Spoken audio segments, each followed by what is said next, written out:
Bonjour, c'est Marianne de Kamala Yoga et aujourd'hui je vais vous parler de la relaxation et de l'importance de la relaxation au yoga. Alors en tant que personne hyperactive, quand j'ai commencé le yoga, je comprenais juste pas l'intérêt du shavasana à la fin de la séance et je passais cette partie de la séance en général les yeux ouverts à regarder le plafond et à me demander pourquoi on ne profitait pas de ce temps pour faire des enchaînements supplémentaires plutôt que de ne rien faire et de perdre son temps sur le tapis. Alors effectivement, pour moi, c'était du temps perdu parce que j'étais incapable de me détendre et je restais là, raide comme un bâton sur mon tapis à attendre que le temps passe. Et puis, petit à petit, j'ai quand même réussi à profiter de ces moments-là, à apprendre, à me relâcher et à en faire des moments bénéfiques pour moi. Alors pourquoi c'est important la relaxation au yoga de manière générale? Eh bien, c'est ce qui différencie en grande partie la pratique du yoga d'une pratique sportive. Dans une pratique sportive, on va faire un certain nombre de mouvements et puis aller bien souvent au bout de ses capacités. La pratique du yoga, c'est pas seulement le but de faire des mouvements, pour se muscler ou autre. Le but de la pratique du yoga, c'est de se régénérer. L'idée, c'est de faire circuler l'énergie vitale, que les yogis appellent le prana, dans le corps, et puis de déployer cette énergie. Donc si on fait tout un tas d'enchaînements à fond la caisse et qu'on termine la séance simplement comme ça, bon bah ok, on a fait circuler l'énergie, mais on ne l'emmagasine pas. Le shavasana final, il permet au corps d'emmagasiner l'énergie qui a été déployée, libérée pendant la séance. Donc il y a toute une énergie qui se déploie, qui est créée, qui est produite. Et à partir du moment où on se détend, elle n'est pas utilisée par le corps. Donc elle peut se stocker, les yogis disent qu'elle se stocke dans le plexus solaire et qu'elle pourra donc être utilisée par la suite quand on en aura besoin. Ça, c'est par rapport à la relaxation, particulièrement le rôle de la relaxation dans les séances de yoga. Après, de manière plus globale, je trouve qu'il est vraiment important de faire attention à s'octroyer des moments de détente véritables dans son quotidien. Parce qu'on est dans une société où il y a vraiment une injonction à être rentable, à être productif, et on a tendance à vouloir être toujours en action et toujours dans le faire.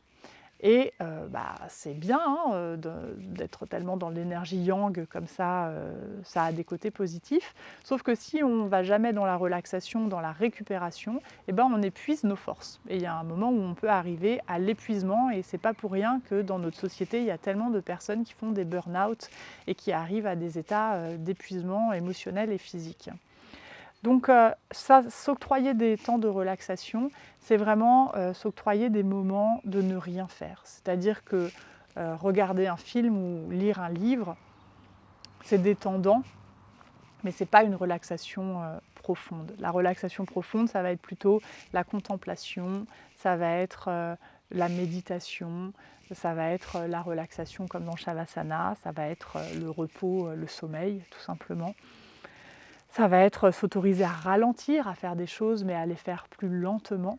Et tout ça, ça demande un effort au début parce qu'on a tellement l'habitude d'être à 1000 à l'heure que ça demande vraiment un effort de baisser le niveau, on va dire. Mais ça paye.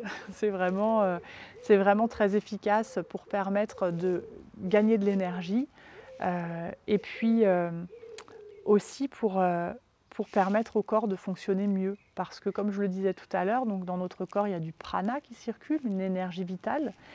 Et quand on est dans la suractivité ou quand on est dans la tension, eh bien on peut avoir Enfin c'est pas qu'on peut avoir, c'est qu'on a systématiquement, à partir du moment où il y a des tensions, des blocages énergétiques qui se font.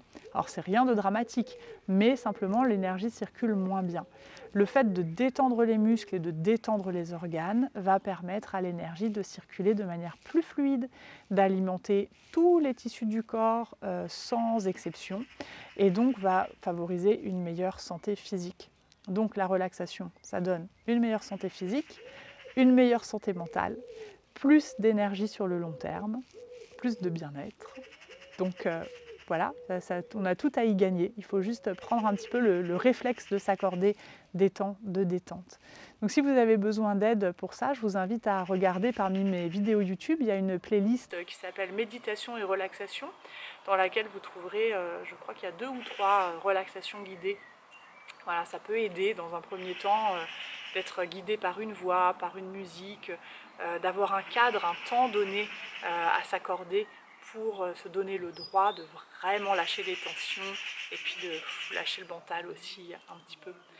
Voilà ce que j'avais envie de partager avec vous aujourd'hui, parce que moi aussi j'ai besoin de relaxation et moi aussi j'ai besoin de me rappeler de l'importance de la détente dans ma vie au quotidien. Je vous souhaite une belle journée, une belle pratique et je vous dis à bientôt.